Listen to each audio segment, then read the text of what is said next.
আমার হাতে কিন্তু অনেকগুলো ফেসবুক পেজের আমি করে রাখছি, এটা প্রিন্ট আউট করে দিই, এটা সব ফেসবুক পেজ। এই ফেসবুক যখন ওরা করে কি অ্যাডমিন যারা নেতৃস্থানীয় তারা আবার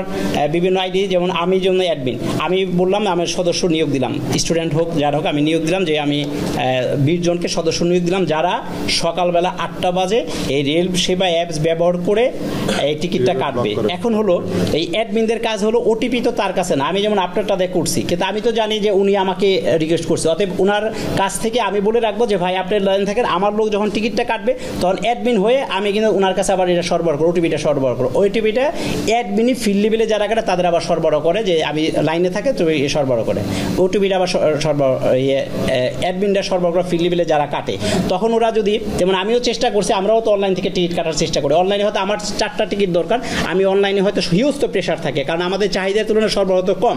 তো সেই ক্ষেত্রে একটা লোক যদি 5টা টিকিট ট্রাই করে সে হয়তো একটা পেলো। তো ওনাদের এই গ্রুপের মেম্বার আছে যারা ফিল্ড লেভেলে টিকিট কাটার কাছে হয়তো সারা বাংলাদেশে 20-25 জন ছেলে আছে, তারা অ্যাট এ টাইম ট্রাই করে টিকিটের জন্য, যদি একটা করে টিকিটও পায় তাহলে প্রতিজন 25টা টিকিট পেলো, এই 25টা টিকিট যার যার আবার অ্যাডমিনকে পাঠিয়ে দিবে, অ্যাডমিন তখন আবার এই তাদের যে বিভিন্ন ফেসবুক গ্রুপ, এই ফেসবুক গ্রুপের যারা মেম্বার আছে বা যারা এই ফেসবুকে করে তখন তারা বলে যে আমার টিকিট লাগবে, মেসেঞ্জারে নক করে তখন তাদেরকে দর কষাকষির মাধ্যমে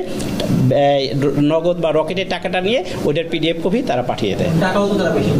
হ্যাঁ, তারাও বেশি নিচ্ছে, তাদের হিসাব আছে। আপনার 600 টাকার, তারাও দেখা গেছে যে 600 টাকাটি 1000 টাকা বিক্রি করে, যে কেবিন সিঙ্গেল কেবিনের দাম হতো 2000 টাকা, সেটা আপনাকে 3000 টাকা নিচ্ছে, প্রায় দ্বিগুণ দামে তারা বিক্রি করে। আর যারা ফিল্ড লেভেলে টিকিট কাটার সহায়তা করে তার একটা পার্সেন্টেজ বা টিকিট 100-150 টাকা বেঁধে পায়, 50 টাকা 100 টাকা পায় না। আগে যেমন শতভাগ ছিল না, আগে থেকেই ছিল। আমরা কিন্তু এর আগেও কিন্তু এরকম অনলাইনে 2-1 জনকে ধরেছি, এবং এর আগেও আমরা, আপনারাও জানেন, আপনাদের মাধ্যমে আমরা জানাচ্ছি, এর মাধ্যমে আমরা রেলের যে 2-1 জন ছিল সদস্য তাদেরও আমরা ধরেছি, এবং এখানে যারা টিকিট কালোবাজারে আমরা বিমানবন্দরও ধরেছি, আমরা মেলান্দহ ধরেছি, আমরা কিশোরগঞ্জও ধরেছি। কমলাপুর রেল স্টেশন থেকে আমরা নয়ন আলী নামে একজন অনলাইন ভিত্তিক টিকিট কালোবাজারি চক্রের 1 সদস্যকে গ্রেপ্তার করি, এবং তার সাথে যে মোবাইল, সেই মোবাইল জব্দ করে আমরা মোবাইলের তথ্যপাত্র বিশ্লেষণ করে আমরা 45টি রেলওয়ে সেবার অ্যাপস তার মোবাইলে পাই, এবং তার দেহ তল্লাশি করে আমরা তার সাথে 179টি ঢাকা চট্টগ্রাম রুটের বিভিন্ন তারিখের 179টি টিকিট আমরা জব্দ করি, এবং তার সাথে একটি স্মার্ট সেটও জব্দ করি। তার দেওয়া তথ্যের ভিত্তিতে তিনি আমাদের প্রাথমিকভাবে স্বীকার করেছেন তিনি প্রত্যেক দিন সকালবেলা 8টা থেকে, আপনারা জানেন সকল আন্তনগরে ট্রেনের টিকিট 100% অনলাইনে ওপেন করে দেওয়া হয়, কিন্তু ওনার এখানে প্রত্যেক ব্যক্তি একটা করে তার এনআইডি দিয়ে এবং মোবাইল নাম্বার একটা অ্যাপস খুলতে পারে, কিন্তু ওনার ওখানে 45টা অ্যাপস পাওয়া গিয়েছে এবং সে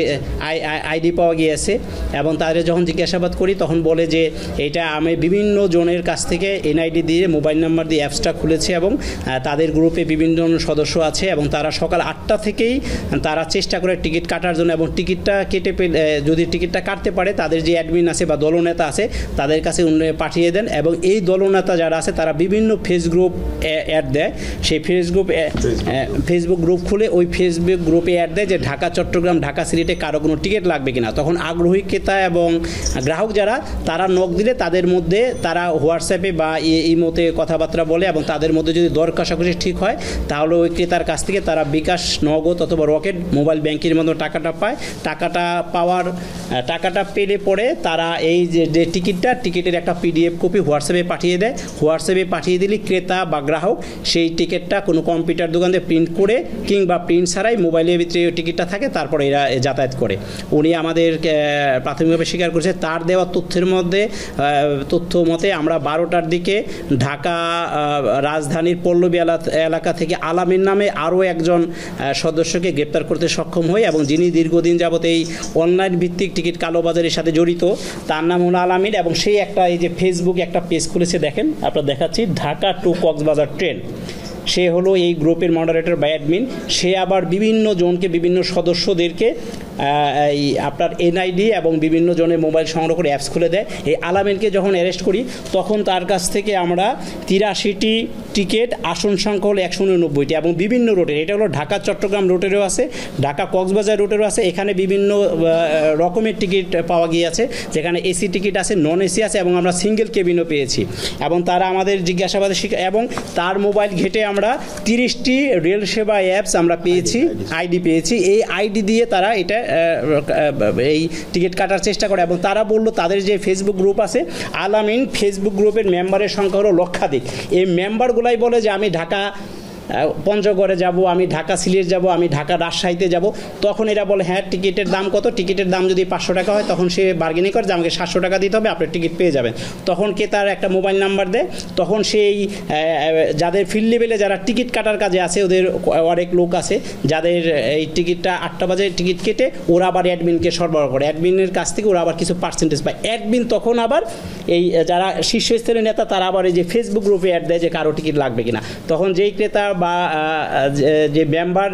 যিনি টিকিটের চাহিদা দেন বা তার টিকিট লাগবে বলে তাদেরকে জানায়, তখন তারা বিকাশের মাধ্যমে টাকাটা নেয়। বিকাশের মাধ্যমে টাকা পাওয়ার পর ওই টিকিটটা অ্যাডমিন তার গ্রাহকের কাছে পিডিএফ করে পাঠিয়ে দেয় বা ইমোতে বা ফেসবুক যে হোয়াটএভার সামাজিক যোগাযোগ মাধ্যম করে পাঠিয়ে দেয়।